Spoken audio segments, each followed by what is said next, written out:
The morning sun cast long shadows across the flight deck of the aircraft carrier Akagi, as Admiral Chuichi Nagumo stood watching his pilots prepare for what many believed would be another crushing victory for the Imperial Japanese Navy. It was June 4, 1942, and the Pacific Ocean stretched endlessly before the most powerful naval force Japan had ever assembled. The confidence radiating from every officer and sailor aboard the four carriers Akagi, Kaga, Soryu, and Hiryu was palpable, almost intoxicating in its certainty. 6 months had passed since the devastating attack on Pearl Harbor had crippled the American Pacific Fleet, and Japan's military machine had rolled across the Pacific like an unstoppable tsunami. Wake Island, the Philippines, the Dutch East Indies, Singapore, each conquest had added another layer to the myth of Japanese invincibility. The rising sun flag now flew over territories spanning from the Aleutians to the edge of Australia, and the Imperial Navy had not suffered a single significant defeat. Commander Mitsuo Fukuda, the veteran pilot who had led the Pearl Harbor attack, surveyed the organized chaos of pre-flight preparations with the practiced eye of a warrior who had never known defeat. Around him, mechanics made final adjustments to the Nakajima B-5 and Kate torpedo bombers and Aichi D-3 Valdiv bombers that would soon thunder toward their target.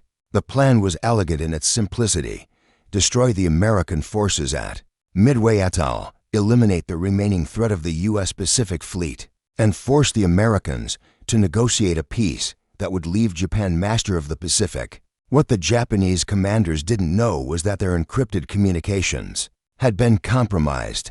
Hundreds of miles away, in the basement of a building in Pearl Harbor, American codebreakers had been working around the clock to decipher Japanese naval codes.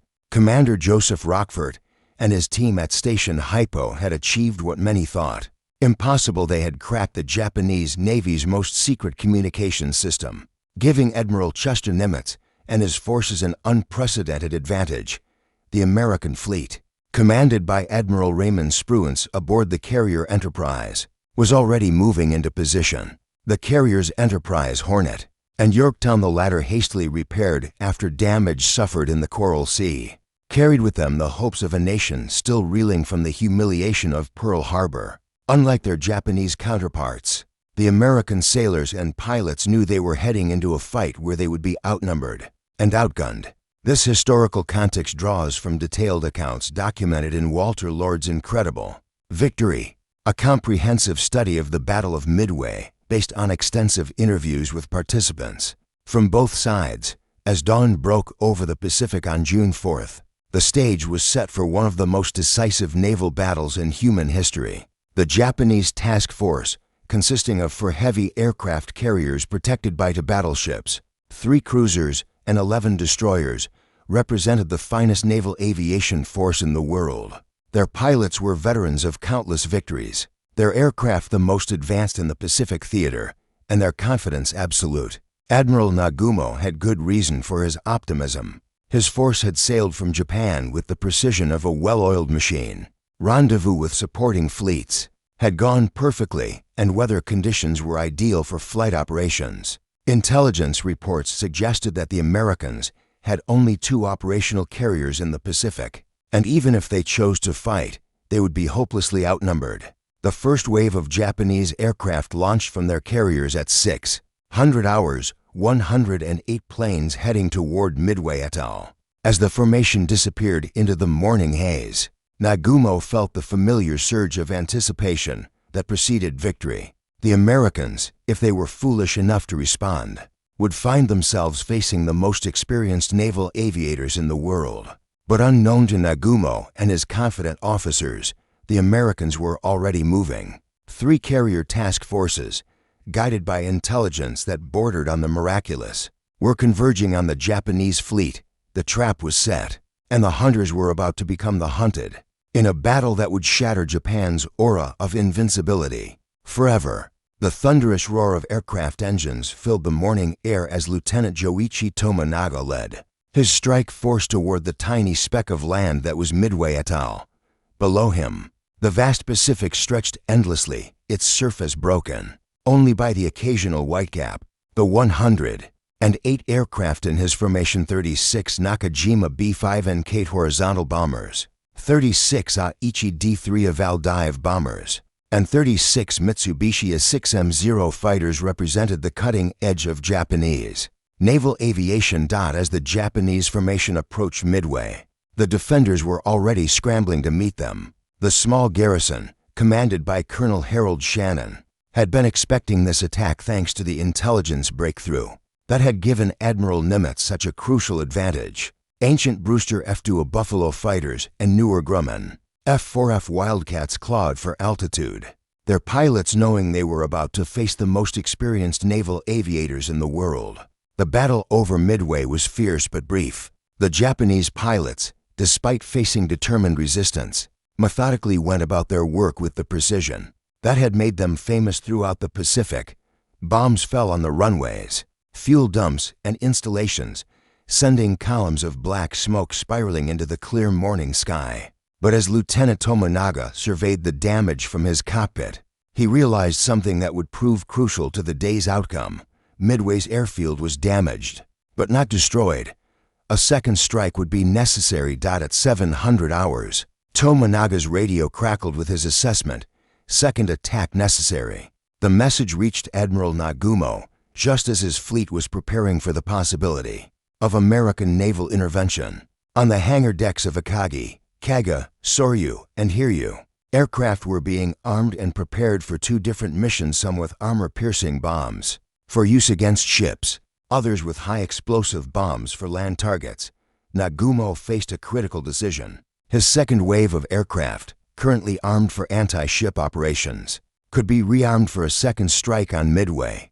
The process would take time, but it seemed the prudent course of action.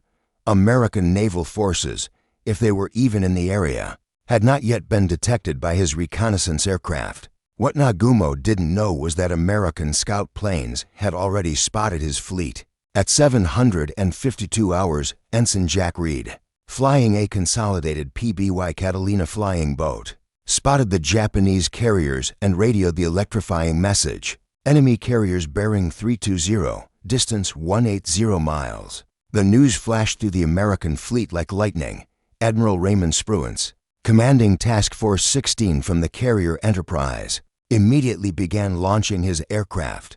The Hornet and Enterprise began launching their strike groups, sending every available plane toward the Japanese fleet. The hastily repaired Yorktown, under the command of Admiral Frank Jack Fletcher, followed suit. In total, 151 American aircraft were heading toward the Japanese carriers.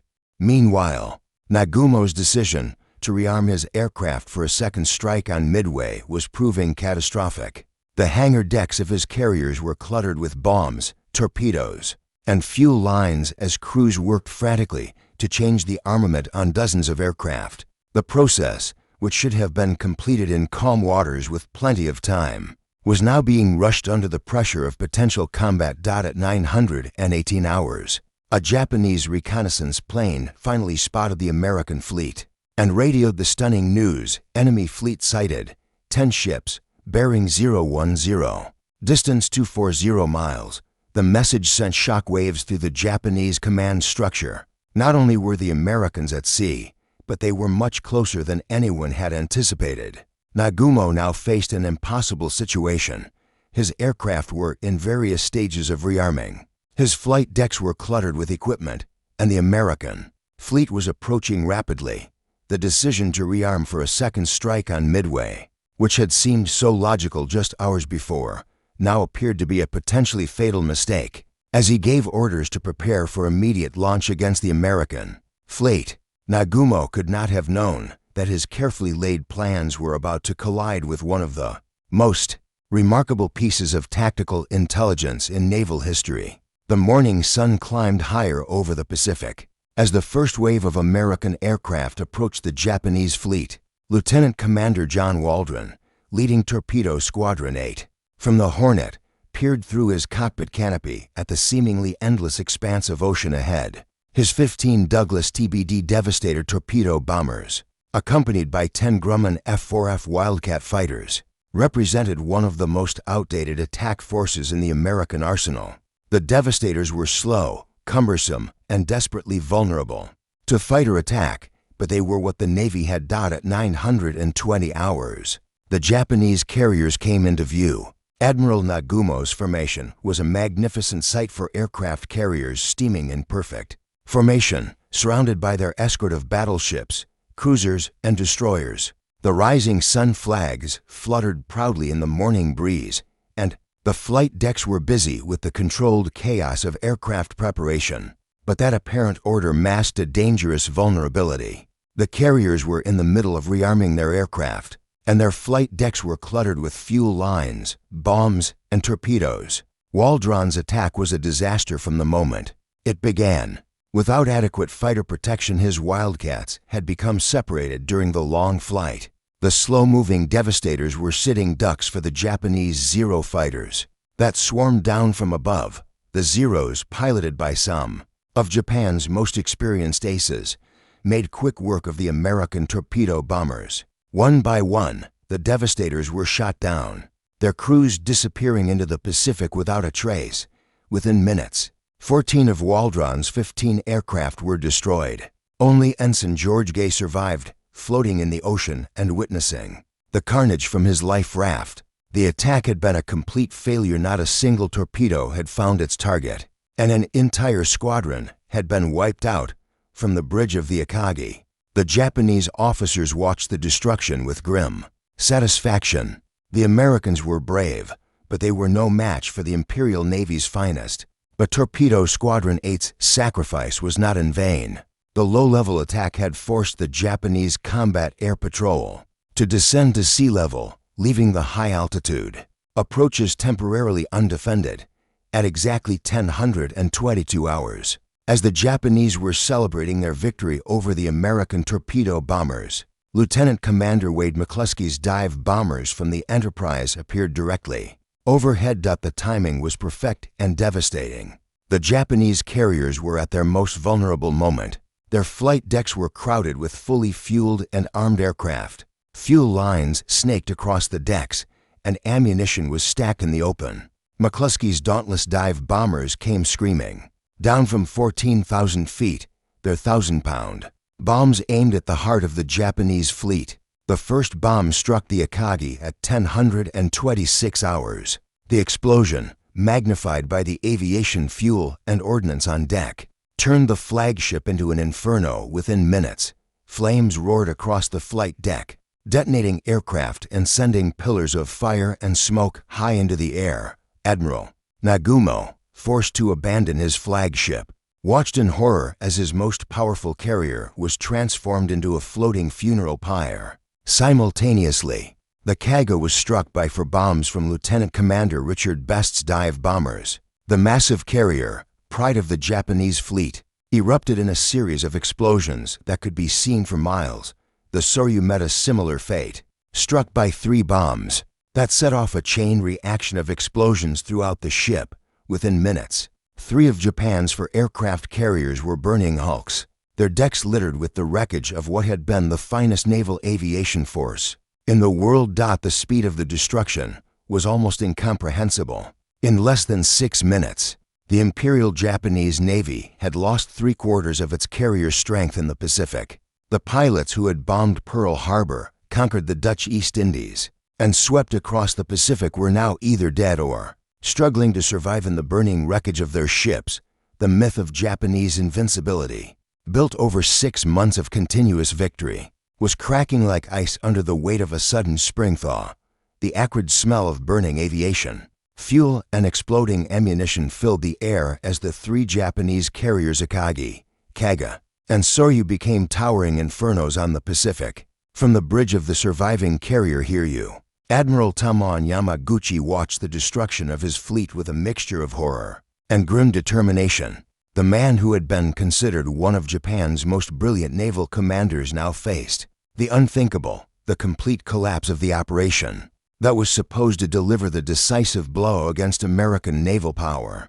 Yamaguchi was not a man to accept defeat easily. Despite the catastrophic losses, the Hiryu remained operational, and its aircraft were already being prepared for a counterattack. At 10:40 hours, 18 Aichi D-3 Aval dive bombers and 6 Mitsubishi A-6M0 fighters. Launched from the Hiryu's deck, their target the American carrier Yorktown. If the Japanese could not achieve total victory, they would at least extract a measure of revenge. The Yorktown, under the command of Captain Elliot Buckmaster, was recovering aircraft from the morning strike when the Japanese attack arrived. The carrier's radar operators had detected the incoming formation, and the ship's combat air patrol was vectored to intercept. But some of the Japanese aircraft broke through the defensive screen, and at 1210 hours, the first bombs struck the Yorktown's flight deck. The attack was devastating, but not fatal. 3 bombs penetrated the Yorktown's deck, causing fires and casualties, but not the catastrophic damage that had destroyed the Japanese carriers. The ship's damage control teams, trained in the harsh lessons learned at Pearl Harbor and Coral Sea, worked with desperate efficiency to contain the fires and maintain the carrier's operational capability. Within an hour, the Yorktown was recovering aircraft again, her battle flag still flying proudly above the smoke and flames. Historical documentation from Samuel Eliot Morrison's History of United States Naval Operations in World War II provides detailed accounts of the damage control procedures that saved the Yorktown during this critical phase of the battle.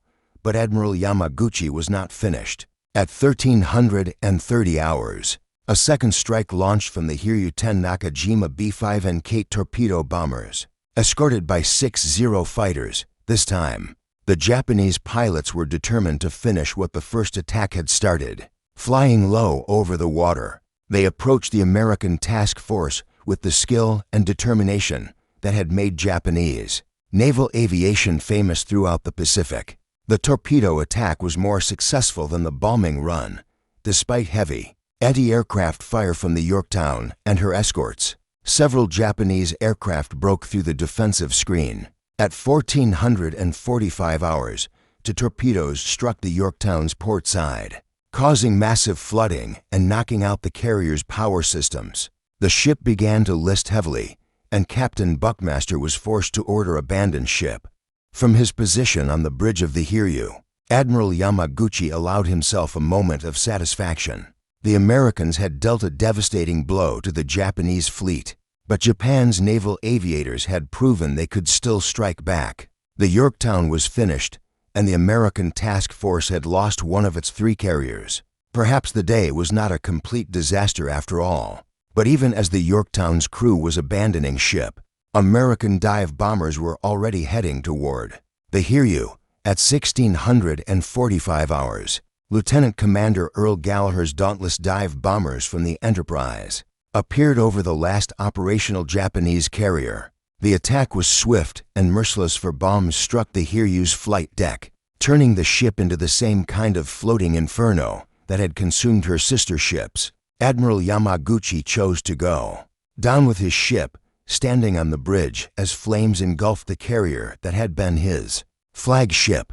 His last radio message to the fleet was a simple statement of facts: Hiryu on fire and sinking. With those words, the last of Japan's aircraft carriers at Midway was silenced forever, and the rising sun flag that had flown so proudly over the Pacific for 6 months was beginning its descent toward the horizon. As the sun began its descent toward the western horizon on June 4, 1942, the Pacific Ocean was littered with the burning hulks of what had been the most powerful naval aviation force in the world. The 4 Japanese aircraft carriers Akagi, Kaga, Soryu, and Hiryu were either sinking or burning beyond salvation. Their flight decks twisted and blackened, their aircraft reduced to smoking wreckage.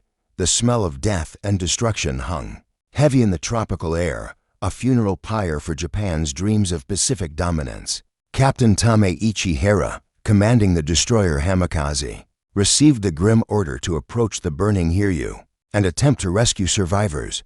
As his ship drew closer to the doomed carrier, he could see Admiral Yamaguchi standing calmly on the bridge, refusing all entreaties to abandon ship. The admiral's decision to die with his vessel was not merely a matter of honor, it was a recognition that something fundamental had changed in the Pacific War, the myth of Japanese invincibility. built over 6 months of unbroken victory, was dying with the flames that consumed his flagship. The human cost of the disaster was staggering. More than 3,000 Japanese sailors and airmen had perished in the space of a few hours, including many of the Navy's most experienced pilots. These were not easily replaceable losses. The men who had trained for years to master the complex art of carrier aviation, who had honed their skills in the skies over China and perfected their techniques during the Pearl Harbor attack, were gone forever. Commander Mitsuo Fukuda, the hero of Pearl Harbor, lay unconscious in the sick bay of a rescue ship, his body broken by the explosion that had torn through the Akagi's flight deck. The loss of the carriers themselves was equally catastrophic. The Akagi, Kaga, Soryu, and Hiryu represented years of construction, millions of yen in investment, and the accumulated expertise of Japan's naval architects and engineers. More importantly, they had been the mobile foundations of Japanese naval power, the platforms from which the rising sun flag had been carried to every corner of the Pacific. Without them, Japan's ability to project power across the vast distances of the Pacific was crippled. But perhaps the most devastating loss was psychological. For 6 months, the Japanese military had operated under the assumption that their forces were superior to anything the Americans could field. The attack on Pearl Harbor had demonstrated Japanese tactical brilliance. The conquest of the Philippines had shown Japanese determination, and the victories in the Dutch East Indies had proven Japanese industrial capability. Every battle had reinforced the belief that Japan's destiny was to rule the Pacific. The events at Midway shattered that confidence like a hammer blow to crystal. The Americans had not only fought back effectively, they had devastated the Japanese fleet using intelligence, tactics, and technology that the Japanese had underestimated. The myth of American weakness and indecision, carefully cultivated by Japanese propaganda, had been exposed as a dangerous delusion. News of the disaster reached Admiral Isoroku Yamamoto aboard the battleship Yamato at 2100 hours, the architect of the Pearl Harbor attack, the man who had warned his superiors that Japan must win the war quickly or face inevitable defeat. Read the reports with growing horror. The Midway operation, which was supposed to force the Americans into a decisive battle they could not win, had instead delivered the decisive victory to the enemy. Yamamoto's first instinct was to continue the operation, to bring his battleships and remaining carriers forward and force the Americans into a night surface action where Japanese superiority in that type of warfare might carry the day. But cold tactical analysis quickly overwhelmed emotional response. The Americans, flush with victory and now possessing accurate intelligence about Japanese positions, were not going to be drawn into the kind of battle that Japan might win. The operation was over, and Japan had suffered its first major defeat of the Pacific War. The order to retreat was given at midnight on June 5, 1942. As the surviving Japanese ships turned toward home, they left behind more than just the wreckage of 4 aircraft carriers. They left behind the era of Japanese naval supremacy, the myth of the invincible rising sun, and any hope that the Pacific War could be won quickly and decisively. The voyage back to Japan was a journey through hell for the surviving members of Admiral Nagumo's once proud fleet, the destroyer Hamikaze, loaded with burned and wounded survivors from the 4 aircraft carriers, became a floating hospital where Japanese naval surgeons worked around the clock to save lives with inadequate supplies and primitive facilities. The moans of the wounded mixed with the sounds of the ship's engines. As the remnants of the Kido Butai limped toward home, their pride as shattered as their bodies. Commander Mitsuo Fukuda, the hero of Pearl Harbor, drifted in and out of consciousness as the ship's medical staff worked to save his life. His body had been broken by the explosion that had torn through the Akagi's flight deck, but his mind remained sharp enough to understand the magnitude of what had happened.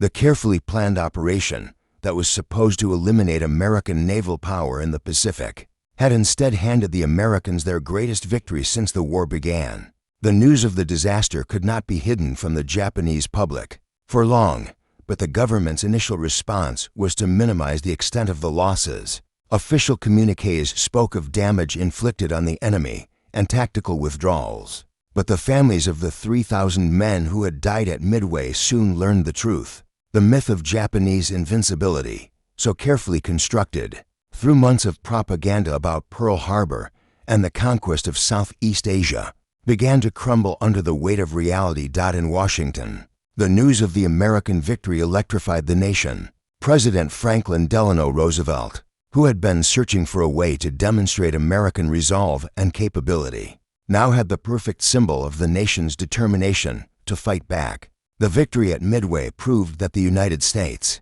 Navy could not only resist Japanese aggression, but could strike back with devastating effectiveness. The attack on Pearl Harbor had been avenged, and the road to victory in the Pacific was now visible. Admiral Chester Nimitz, the commander of the Pacific Fleet, understood the strategic implications of the victory better than anyone.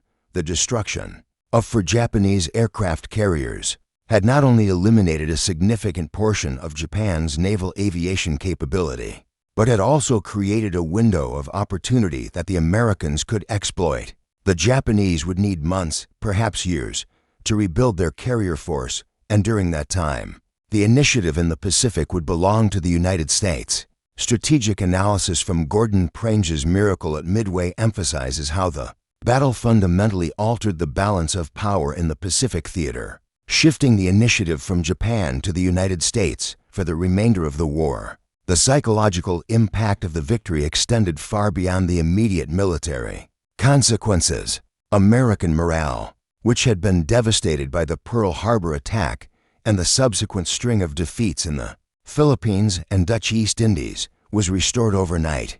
The nation that had been asking itself whether it could compete with Japanese military prowess now had definitive proof that American technology, tactics, and determination could prevail against the enemy's best forces.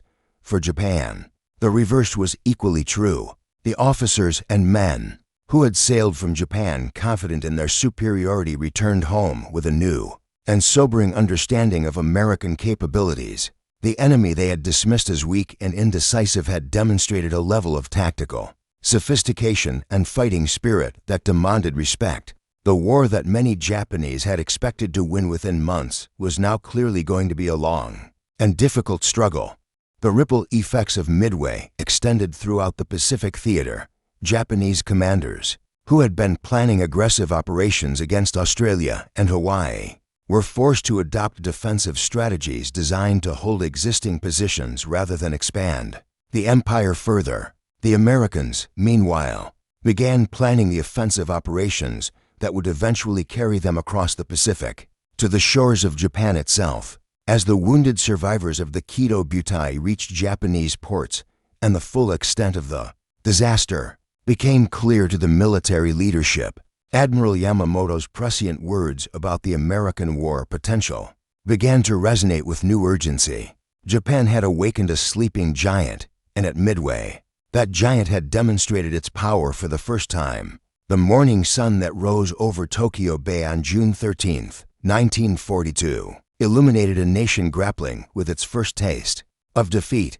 The surviving ships of the Midway operation had returned home under cover of darkness, their battle flags no longer flying proudly, but hanging at half-mast in mourning for the thousands of sailors and airmen who would never see Japan again.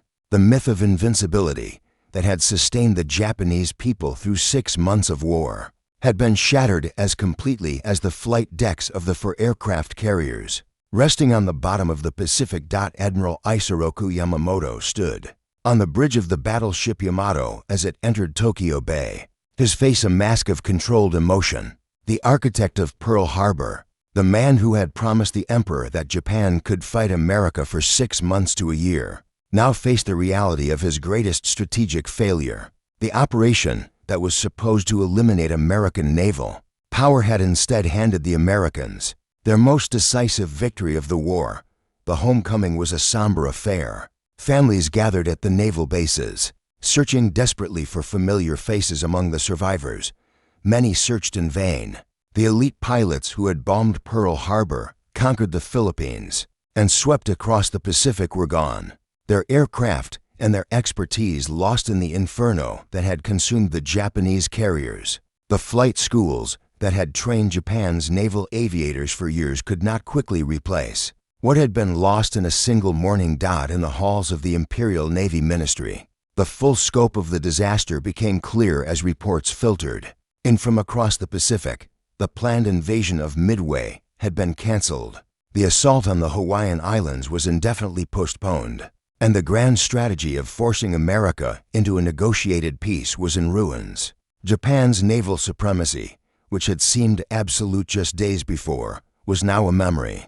The human cost was staggering and irreplaceable. Flight Petty Officer First Class Kiyoshi Ogawa, who had survived the Pearl Harbor attack and dozens of subsequent missions, had died when the Soryu exploded. Lieutenant Commander Takeshi Kasaka, one of Japan's most experienced dive bomber pilots, had perished in the flames that consumed the Kaga. These were not merely statistics, they were the backbone of Japanese naval aviation. Men whose skills and experience could not be rapidly reproduced. Emperor Hirohito, receiving the reports in the carefully controlled environment of the Imperial Palace, began to understand for the first time that the war might not proceed according to plan. The confident predictions of his military advisors, who had assured him that American resolve would crumble after a few decisive defeats, now seemed dangerously optimistic. The Americans had not only fought back effectively, but had demonstrated a level of tactical sophistication that demanded serious reconsideration of Japanese strategy. The battle's impact extended far beyond the immediate military consequences. In Washington, Allied leaders who had been wondering whether the United States could effectively challenge Japanese naval power now had their answer. The victory at Midway provided the foundation for the island-hopping campaign that would eventually carry American forces across the Pacific to the shores of Japan itself. The defensive war that America had been fighting since Pearl Harbor was about to become an offensive war of conquest and liberation. For the Japanese people, the first doubts about their nation's ultimate victory began to creep into public consciousness. The government's attempts to minimize the extent of the losses could not hide the absence of sons, fathers, and brothers who had sailed away with the fleet. The confident predictions of swift victory that had sustained public morale began to ring hollow as the reality of American military capability became undeniable. As the wounded survivors of Midway were quietly transferred to hospitals across Japan, the nation began to confront a new and unwelcome reality. The war that had begun with such promise at Pearl Harbor was going to be longer, harder, and more costly than anyone had imagined. The Americans, dismissed as weak and indecisive, had proven themselves capable of striking back with devastating effectiveness. The rising sun flag that had flown so proudly over the Pacific for 6 months was beginning its long descent toward the horizon, and the Empire of Japan was about to learn the bitter lesson that military confidence, once cracked, is almost impossible to repair.